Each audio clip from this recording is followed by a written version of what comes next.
प्यारे बच्चों, सुप्रभात। आज हम करेंगे गद्य खंड का पाठ नंबर 4। प्रश्न नंबर 1 है, उमस और लू में कौन सा पेड़ कालजयी और दूध की भांति अजय रहता है? शिरीष, गुलाब, पलाश, गुलमोहर। तो इसका आएगा शिरीष का जो पेड़ है वो रहता है। लेखक के अनुसार कवि बनने के लिए क्या बनना पड़ता है? फक्कड़, विद्वान, सुखी, दौलतमंद। तो इसका आएगा फक्कड़। किस ग्रंथ में बताया गया है कि वाटिका के सघन छायादार वृक्षों की छाया में झूला लगाया जाना चाहिए? कामसूत्र, मेघदूत, सूरसागर, ऋग्वेद। तो इसका आएगा कामसूत्र। पुराने कवि किस पेड़ में दोलाओं को लगा देखना चाहते थे? अशोक, शिरीष, अमलतास, बकुल। तो इसका आएगा बकुल। शिरीष के फूलों की तुलना लेखक ने किस से की है? अभिनेताओं से, कर्मचारियों से, कवियों से, हठधर्मी नेताओं से। तो इसका आएगा हठधर्मी नेताओं से। द्विवेदी जी ने जगत के अति परिचित और अति प्रामाणिक सत्य किसे कहा है? जरा और मृत्यु को, सुख और दुख को, अमृत और विष को, प्राचीन और नवीन को। तो इसका आएगा जरा और मृत्यु को कहा है।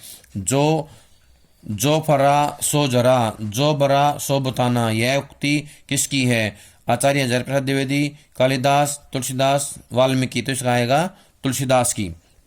मेघदूत के रचनाकार हैं शिरीष, केसराज, कालिदास, तुलसीदास, कबीरदास। तो इसका आएगा कालिदास। कालिदास इसके हैं। एक कवि थे ब्रह्मा, दूसरे वाल्मीकि, तीसरे व्यास। यह गर्वपूर्वक किसने कहा है? कालिदास, विज्जिका, सरस्वती, धन्यादेवी। तो इसका आएगा विज्जिका। कर्नाटक राज की प्रिया का नाम क्या था? अंजू देवी, बिट्टोरानी, सुशीला, विज्जिका। तो इसका आएगा विज्जिका। शिरीष को कैसा कहा गया है? कालजयी, आतंकी, सौदागर, जड़। तो इसका आएगा कालजयी। शिरीष की डाल कैसी होती है? मजबूत, सख्त, कठोर, कमजोर। तो इसका आएगा कमजोर होती हैं। शिरीष का फूल संस्कृत साहित्य में कैसा माना गया है? मजबूत, कोमल, कठोर, सख्त। तो इसका आएगा कोमल। निबंध में निम्नलिखित में से किसकी तुलना शिरीष से नहीं की गई? जवाहरलाल नेहरू, महात्मा गांधी, कालिदास, कबीरदास। तो आएगा इसका जवाहरलाल नेहरू। राजा दुष्यंत कैसे थे? अच्छे भले प्रेमी, कमजोर, हृदयहीन, सन्यासी। तो इसका आएगा अच्छे भले प्रेमी।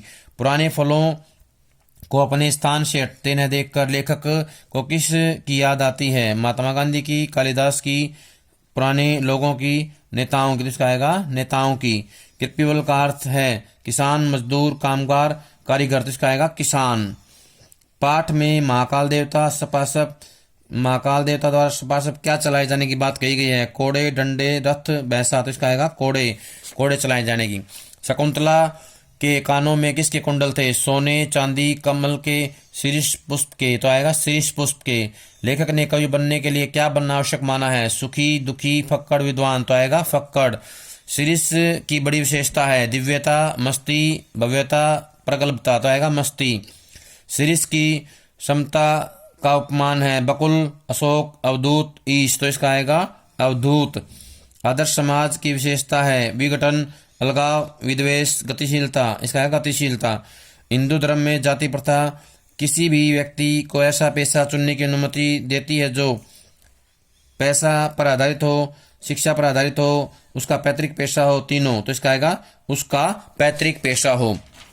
स्वतंत्रता, समता, भ्रातृता पर आधारित समाज को अम्बेडकर ने कैसा समाज कहा है? अच्छा, महत्वपूर्ण, आदर्श, स्वीकार्य। तो इसका आएगा आदर्श। आधुनिक युग में विडंबना की बात क्या है? श्रमवाद, जातिवाद, धर्मवाद, राजनीति। तो इसका आएगा जातिवाद। लेखक ने काल्पनिक जगत की वस्तु किसे कहा है? समता, स्वतंत्रता, कर्तव्य, भ्रातृता। तो इसका आएगा समता। सामूहिक जीवनचर्या की एक रीति और समाज के सम्मिलित अनुभवों के आदान प्रदान को लेखक ने क्या कहा है? स्वतंत्रता, तानाशाही, दासता, लोकतंत्र। तो आएगा लोकतंत्र। जाति प्रथा को किसका आधार नहीं बनाना चाहिए? समाज विभाजन, देश विभाजन, श्रम विभाजन, ग्रह विभाजन। तो इसका आएगा श्रम विभाजन। आदर्श समाज में क्या होना चाहिए? असहनशीलता, गतिशीलता, स्थिरता, गतिहीनता। तो इसका आएगा गतिशीलता। मानवता के दृष्टिकोण से भी समाज को कितने वर्गों में या श्रेणियों में बांटा गया नहीं जा सकता? 1, 2, 4, किसी में भी नहीं। तो इसका आएगा किसी में भी नहीं। श्रम विभाजन पर मनुष्य की किस भावना का कोई महत्व नहीं रहता? सामाजिक, राजनीतिक, आर्थिक। तो इसका व्यक्तिगत। इसका आएगा व्यक्तिगत। जब व्यक्ति दिल और दिमाग से काम नहीं करता तब काम से क्या प्राप्त नहीं होती? अकुशलता, कुशलता, रुचि, क्षमता। तो इसका आएगा कुशलता। लेखक के अनुसार किस पहलू से जाति प्रथा हानिकारक प्रथा है? राजनीतिक, धार्मिक, सामाजिक, आर्थिक। तो इसका आएगा आर्थिक। जाति प्रथा मनुष्य की स्वाभाविक प्रेरणा, रुचि व आत्मशक्ति को दबाकर उसे क्या बना देती है? निष्क्रिय, सक्रिय, कर्मशील, गतिशील। तो इसका आएगा निष्क्रिय। आधुनिक सभ्य समाज कार्यकुशलता के लिए किसे आवश्यक मानता है? जाति प्रथा, शिक्षा, श्रम विभाजन, प्रोत्साहन। तो आएगा इसका श्रम विभाजन। श्रम विभाजन को महत्वपूर्ण मानता है।